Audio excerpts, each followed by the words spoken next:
about me.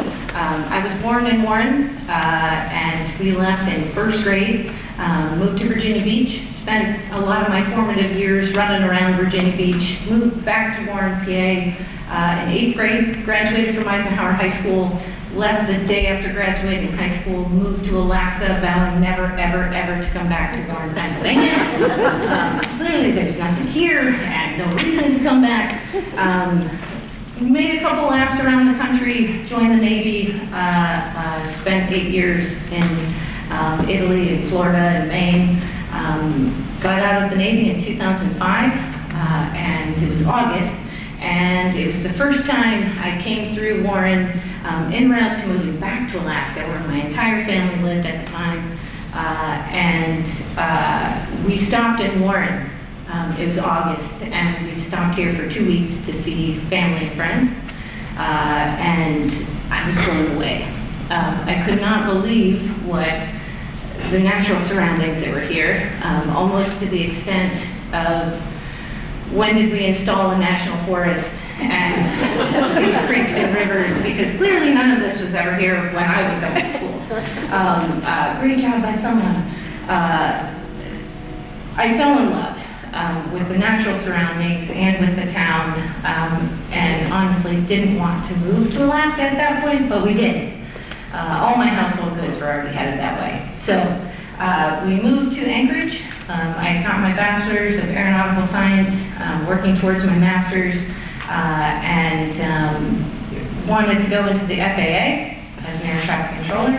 And I got a letter in the mail saying, unfortunately, the FAA had a hiring freeze, and they would not be hiring anyone for 24 to 36 months. And that night, hang in here with me, I promise, this goes somewhere. That night, I was in my basement in Anchorage, Alaska, reading the Warren Times-Observer online, and just so happened to do something I'd never done before, which was hit business opportunities. And there was Allegheny Outfitters. The next day, as crazy as it sounds, we put our house up for sale. I'm a horrible cook. I even baked cookies. I did the for sale by owner. I put signs all over town. And the house looked wonderful. And we had this open house. And there was a horrible ice storm, and it covered everything in 2 inches of ice.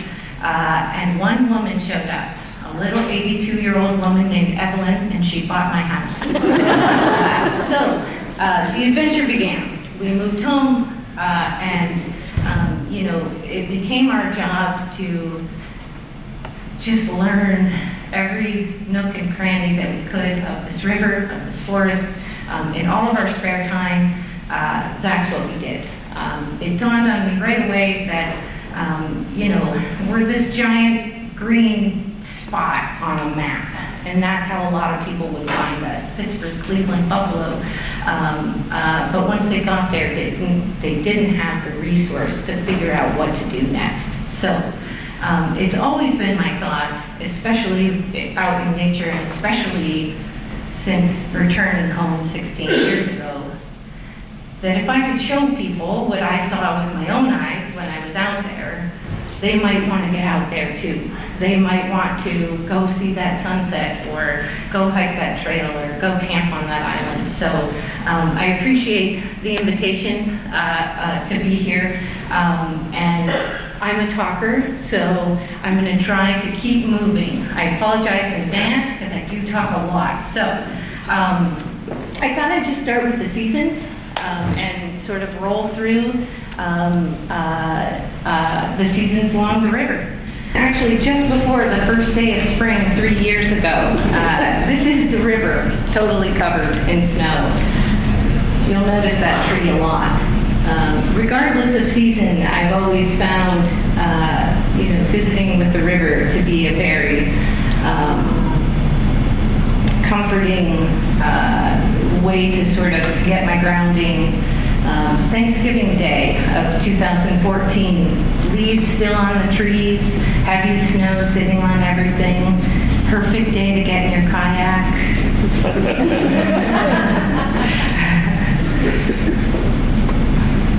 This is the largest outflow from Kinzig Dam since we have been back. the only one that is larger than this. This is 26,400 cubic feet per second. Started on March 16th, and I only know that because it's the 5 days after we opened our store. The Mississippi River had flooded, and they required a national mandate. Any dam across the United States that eventually its waters would flow into the Mississippi was required to shut down. So we did, and then all of a sudden we had all of this water.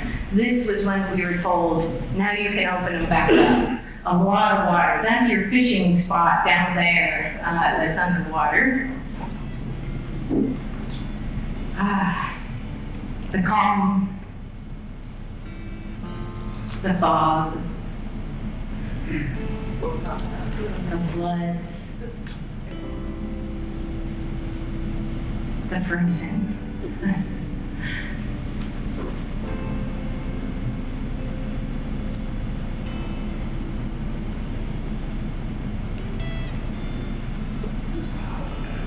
I always love the light in the morning. That reflection that you're seeing is the hillside across the river. That's Thompson Island that you're looking at on the top of the picture there, and the hillsides across. It's almost like fire and ice. This is the first day of spring 4 years ago. I was determined to go regardless, even though it snowed. So spring starts to bring, well, what we have today, a lot of mush. We start to see the buds growing on the trees, start to get a little excited.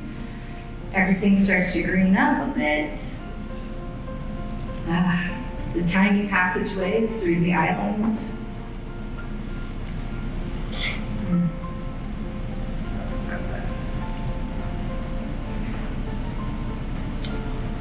I really appreciate how many benches we have in Warren, Pennsylvania to sit and look at the river.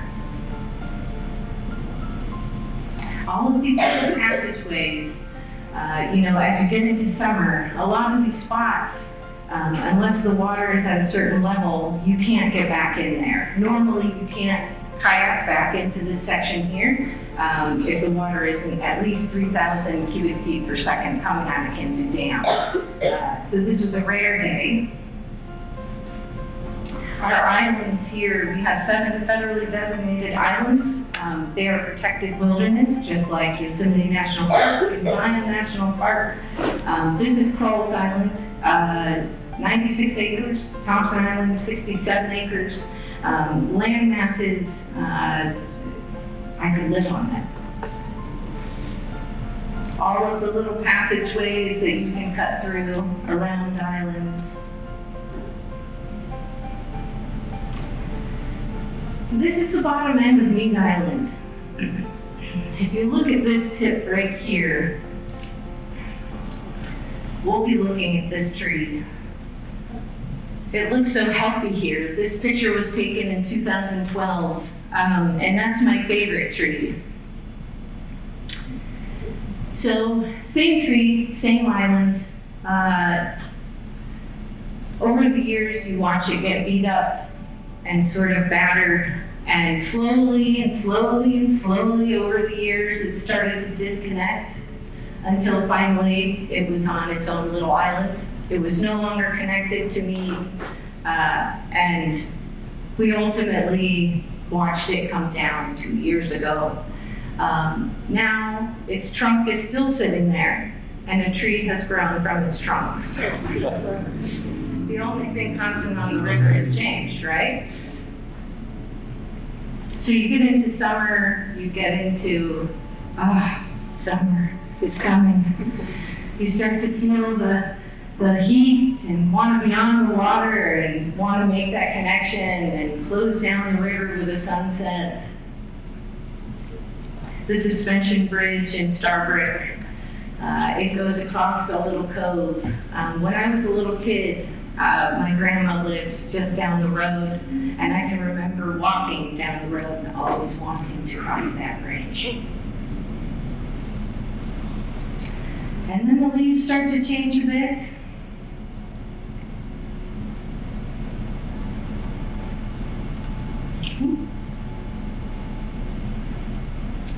And then they change more.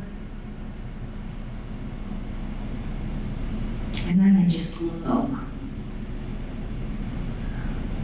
Fall sets in.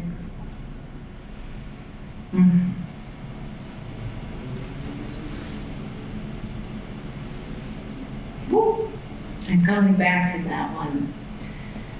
This is by far one of my favorite pictures that I've ever captured. I tried for years, is not an exaggeration, not every day by any means, but this is taken from the overlook into you're looking down on Corson Island. It's one of those 7 federally designated wilderness islands. But I actually was able to catch the first frost. This is what I was always after. It's as though somebody sprinkled confectionery sugar on top of the hillsides there. But there's the birds in the middle, just a real moment. And 30 seconds before this, it was completely socked in with fog. There was no seeing anything. And as I was walking away to go back to the car, I saw light behind me. So I turned around and ran back down there and finally got it. And then those leaves start falling. And all through all of these seasons, we have the weather, the storms, some of them a little more intense than others. This one was taken from my backyard last year. That was a good storm. Some very, very dramatic. You can see the river's already muddy here, so we've already been walloped, but this was round 2.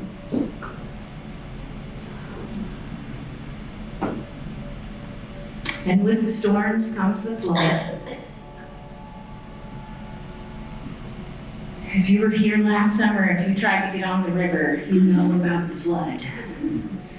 That was the theme last year, but it's not going to be this year.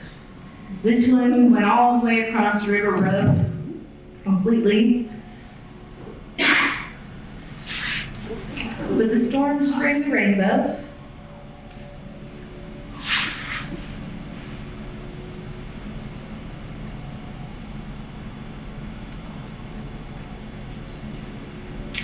This rainbow in particular was 2020, and we were trying to figure out, with the new sort of system going on, and with the pandemic and all of these things, that was a much needed rainbow at the end of a very, very long day where there were a lot of uncertainties and, certainly as a small business owner as well. That was a good one. So now we'll jump into the critters. So we've covered the seasons and we've covered the weather and the ups and downs. So we'll start with the heron. My kids always called heron pterodactyls, right? Probably the closest thing to something prehistoric. I once had one that we called a river rooster. It sat outside of my bedroom and woke us up every morning. I don't know if you've ever heard of croak. I'll spare you my impersonation, but if you haven't heard one, you should go look it up. It's a wonderful thing to wake up to, just not really at 4:30 in the morning. We see them, we always say that they like to be in the lead. They never let you pass them in a kayak. You get really close and then they take off again, and then you get really close and then they take off again. And some look a little bit more tended to than others, but they're beautiful if you can catch them, their colors. And they're funny. Have you guys ever seen a heron in a tree? I had never seen a heron in a tree until this time. And in the winter, they kind of look angry a little bit, hunkered down. And then we have the starbuck swans. Do you guys all know the starbuck swans? Yeah, okay. So a funny story. These are not native. They were brought to Starbreak and sort of dropped off. about 30 years ago. And so we have generations, and they hunker down too. And they have those little ones. I see the talk bus, when they have their nest, the talk bus will actually stop every day on River Road and check on the nest. And if we're out there, they'll say, "Are they still on there? Have you seen anything yet?" This picture here, if you can look off into the distance, I was on that suspension bridge, and there were these 3 swans back there, and they were all pointing directly at me, all majestic, and I went to go snap this picture, and they all 3 at the same time bent over. So this is actually 3 swan rumps. At you. I was like, what? And then sometimes we have visitors down in Starbrook. This was 2014. We got a really bad weather system that covered a lot of the eastern United States, and we ended up with a tundra swan. And this picture is not mine. This is the only picture in this entire thing. Jude Dipple took this picture, but it's so fascinating to me. It's, especially as a former air traffic controller, I just think that they were ground stopped. You know, you've got a 24-hour layover, and there were thousands of them. They just stopped in Starbrook and hung out on the ice there until the weather cleared, and then they all went about their way. Whoops. Whoop, whoop. Oh, no. Sarah, I'm gonna jump us back just a couple. So we also get some visitors that we don't normally see. Have you guys seen the cormorant around the river lately? Yeah. I had never seen a cormorant until 3 or 4 years ago, all black with a bright yellow beak. They look like about the size of a goose. But I didn't know, I learned that they fish, and they fish and fish and fish and fish. They will clean an ecosystem of fish. And I was visiting with my neighbors last summer, and he said, "Did you see? There's 7 bald eagle in the tree across the river." And I said, 7? Really? I mean, I've seen the 2, but 7? And he said, "Oh yeah, here's my binos, take a look." And I looked, and there were 7 cormorants in the trees. His wife said, "Don't tell him, because he'll, that won't be good, that won't be good." So I didn't. But interesting to see these new ones show up, having spent so many years on the river and not seeing them here. This is a yellow horned night heron that showed up at our boat launch last summer. He hung out there for about a week and we never saw him again. Just a little guy, but not somebody I'd seen before. Then of course we have the bald eagle.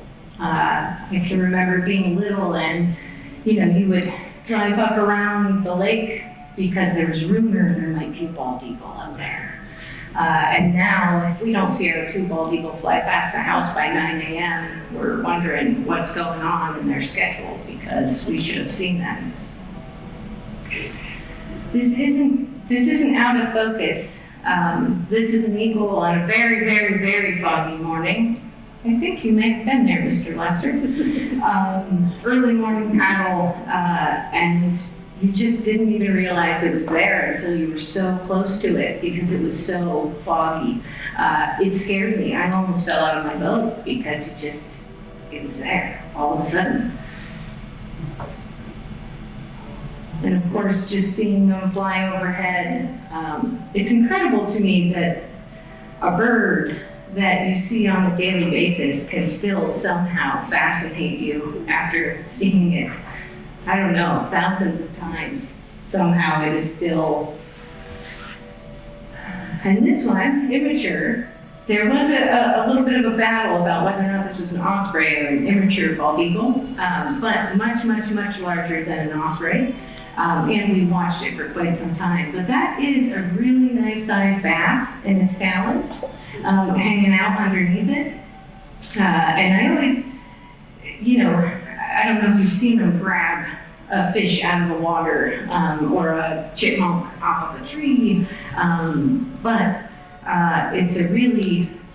it's just a fascinating thing to watch. And then you watch them get chased by a tiny blackbird and run, or I guess fly away as fast as they possibly can, which is also equally as fascinating. Those blackbirds are something fierce. And then of course, we've got our land animals, our deer, we see a lot of them. And sometimes they see us long before we see them. This guy had eyes on us. I almost missed him. And then there's the aquatic. This is where it gets really cool. So this is my favorite part. These are on this rock here, are caddisfly cases. I don't know if you guys are familiar with caddisfly, but they are an aquatic insect. And I won't claim to know every single little thing about them, but they're fascinating to me. They'll live in the water and they'll use this silk and they'll gather all these little teeny tiny stones and sticks and all of these things, and they make this case that protects them until they hatch, and then they're alive for 24, 48 hours and they have no mouth parts or anything like that, and then fish gobble them up. But I once met a woman who created this ecosystem in an aquarium, and she used different colored teeny tiny rocks and sticks. So these caddisfly made all of these casings and then hatched, and she made jewelry out of their little tiny casings, which was one of the coolest things because you could really see with all the colors, just the tiny details. And we've got the stoneflies. If you look, when you're walking along the river at all, anywhere, even in town here, these guys on the left, same bug, but this is the little casing. They'll climb out of the water, live aquatically, and then climb out of the water and they'll latch onto something and they shed their whole everything and turn into this stonefly on the right-hand side. They're about yay big. We get them all the time at the house, at the shop. A fascinating creature, but about the same. They don't have a long lifespan, but fish will love them. And this one is my favorite by far. This is the helper mite, also known as the Dobson fly in this phase. If you've ever seen a bug that looks like a small bird, most likely that is the Dobson fly. This thing is super fascinating. So it starts as this guy, aquatic, lives in the river for about 2 to 3 years, has these really horrible looking pinchers on the front, eats off the bottom of the river, lots of legs, really not nice looking at all. After a couple of years, it'll climb out of the river and it looks for a place to dig into the dirt. If you go along the river anytime like end of May throughout the summer, pick up a log, you'll most likely find a bunch of these guys. If you come to our shop and pick up a broom, you'll most likely find lots of these guys. Somehow, I don't know how, but they get in. And they go down into the dirt there and spend a few weeks. I accidentally got one out of my garden. They turn into this guy. This is like the middle phase here. And if it sees sunlight, it will be very upset and get very almost gremlin-like, where it starts to twitch and turn and let us squeal out. So you quickly cover it back up in the garden and just let it be. And then eventually, it turns into the Dobson fly, which is just a fascinating creature. It will attach itself to whatever is close by, a home, a mailbox, a tree, and it dries its wings. So it can't fly yet, And I would say they're easily, if you're going from the top of their mandible to the bottom of their wing, about 5 to 6 inches. And then you just see them disappear. I really hope at some point, I would love to get costumes made of all 3 phases. You can be at all the parades and Christmas parties and all those things. That is a real goal. By far, my favorite critter. So, and we find them at the shop all the time. This one was a breeder for a couple of days and then I wandered off. And then, of course, we all know the little newt.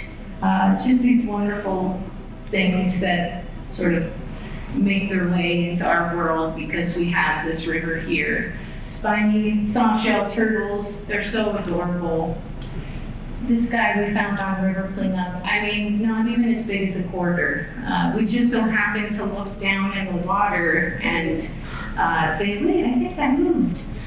It's so little. And the snapping turtle, of course. Don't get too close. This guy is the largest snapping turtle I've ever seen in my life. It was headed to the river in Tynessa. And the northern water snake, which I know a lot of people don't really care for, but it is such a wonderful, needed critter. You know, these guys get rid of all the real pests. They will lash out if you try to lash out at them. And they do have an anticoagulant in their saliva, so if it does get you, it will appear as though something really terrible has happened. But you will survive. They're the good guys, as long as you're not a fish. Yes.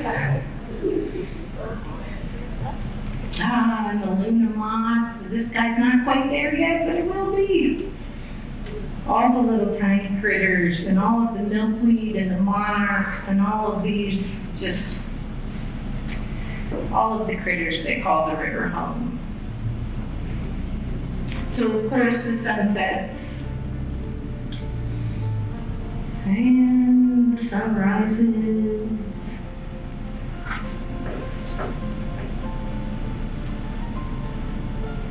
Some days I'm lucky enough to catch them both, but I always try and at least catch one.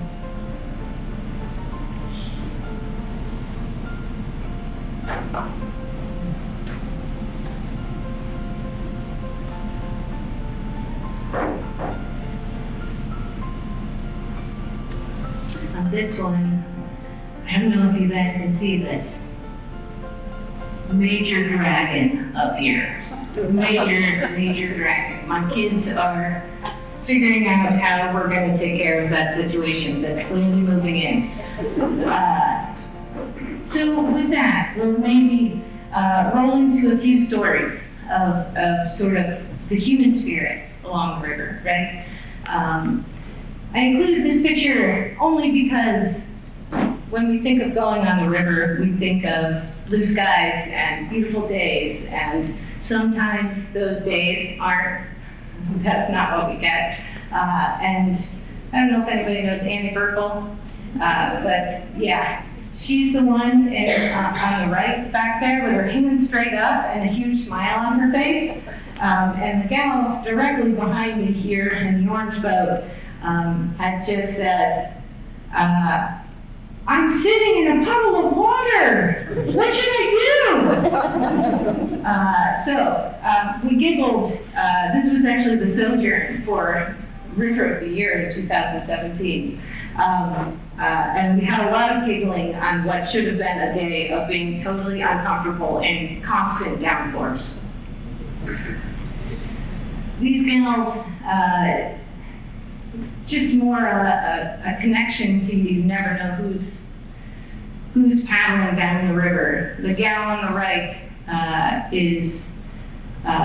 goes by Grey Goose. She thru-hiked the Appalachian Trail at the young age of 68. One of my heroes, and that's her daughter on the left.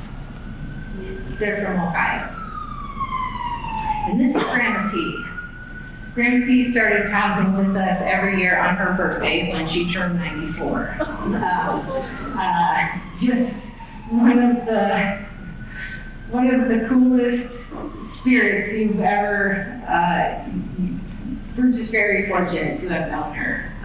That smile, I don't know if you saw the picture before this, but it was the exact same smile, and I'm fairly certain from the dam to our boat launch here was the same exact smile.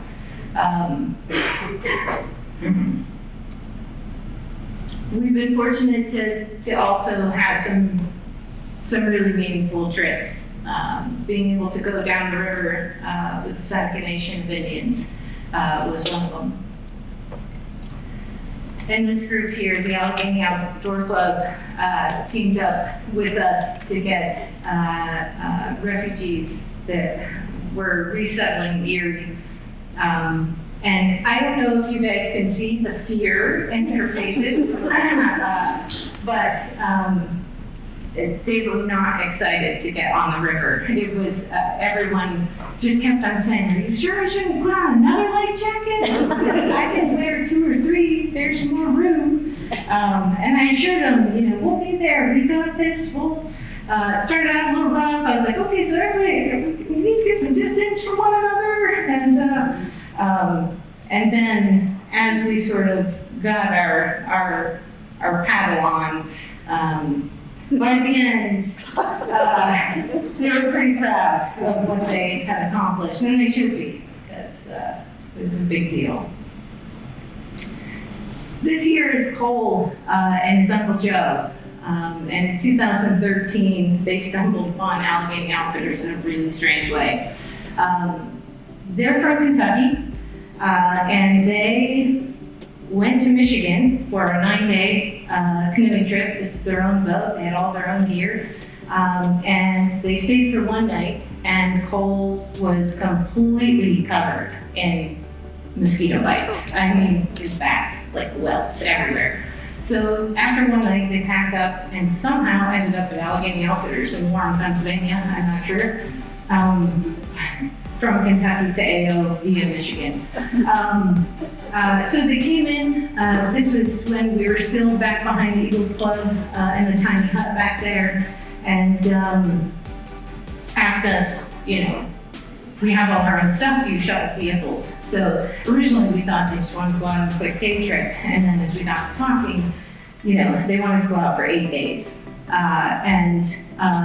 We got them all signed up. We're going to take them Kinta Dam down to President. We'll move their vehicle for them. And then just by chance, I said, gosh, what brought you guys here? And that is when Cole said, the day before Christmas, my mom fell over and she didn't wake up. And I didn't know, because if I would have known, I wouldn't have just kept on saying, Mom, why won't you get up? Mom, why won't you get up? And so this was there. Uncle Joe was scooping up Cole and trying to get him out into nature to make this connection, to help him find some grounding and find some meaning, and just keep him out in the fresh air. One of the most special trips that we have been part of by far, we've become pen pals. We write letters back and forth. This little picture here is called Balancing a Canoe Paddle on His Nose. Quite a character. But if you were to read this letter, it would talk about the deer they saw, the muskrat, the beaver that wouldn't stop slapping its tail, the fish, all of these things that are constantly right here, right in our backyard, waiting for us to come and find it, to have these experiences. That was a good one. And certainly we can't talk about the river without talking about river cleanup. Every year, I feel like everyone in this room has to have come out for river cleanup at one point or another. I'm not sure there's a person in the county that hasn't. But just in case, September, 4 days, okay? Lots of fun, come get grubby. For some reason, people keep showing up over and over. We ransack the river, we get jet boats and the best volunteers you could ask for, and just did a lot of things out of this river. The entire community, when I say community, I mean far and wide. All of us that live here, but also folks that live down near Pittsburgh. I don't know how Jim Decker does this, but every year he finds something really, really big and impressive. I'm starting to wonder if it's Kathy, but the one year he got a snow plow, like the plow out of the river. Who does that? But every now and then, even during river cleanup, you just have to sort of stop and look around and kind of take it in, you know? It's so beautiful. And then you find things like inner tubes, and you have scout troops that come from Cleveland and find kitchen stoves. It is a lot of work. And sometimes your mom makes a really good quiche for everyone to have before you go out there. And we like to be silly, a little bit of limbo each day. Just a group effort. You know that this ended up with a Coke can for a nose, and we put some seaweed on there for hair, of course. You're not having fun, right? An incredible effort. Yeah, if you were here for this first one, the part one of this series. This is Ellen. She's got, was it a deer? Yeah. Yeah. Would it be more interesting, more bizarre? We have great volunteers that help. Sometimes you're literally trying to figure out how to get a cast iron bathtub out from behind an island. And other times you see something small and you think, oh, I'll just grab that real quick, and you pull it up and it's a horrific baby doll. Yes. And when you're pulling it up by the foot, it's upside down and the eyes open and mud starts coming out of the eyes, and you accidentally drop it back in the water, and then you have to get it out of there a second time, which is even worse. We've got a thing for baby dolls, so yeah. Don't worry, they've all been cleared. There's none. But what an effort. I mean, when people talk about how clean this river is, how beautiful this river is, and we hear it all the time, you know, it's not because it's just that way. It's because an entire community, businesses, you know, they all pitch in every year. More than 130,000 pounds of just metal alone, over 2,000 tires, and I'm unsure about the rest, but all.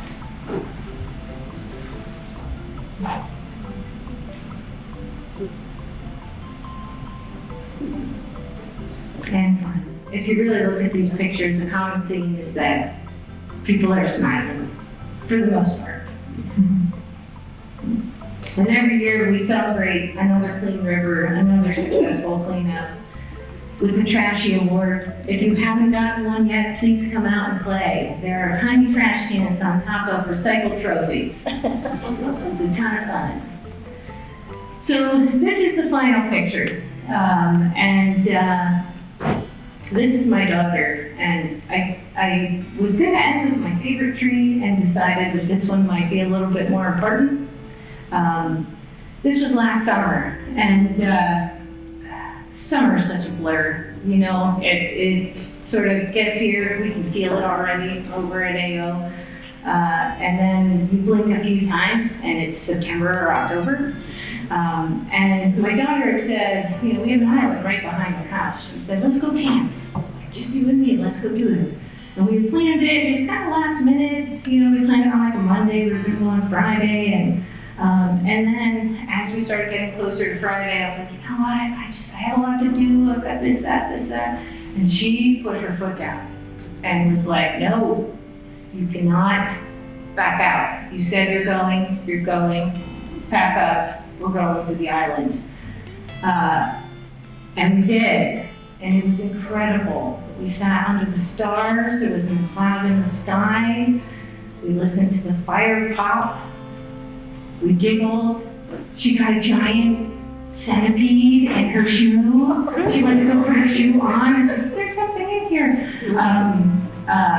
But you know, sometimes we need that reminder to slow down, and that reminder to just take a break. And there is nothing that reminds me and helps me to do that more than this river. So when I was asked, can you talk about the present and the future of the river, I was going to put together something about the future.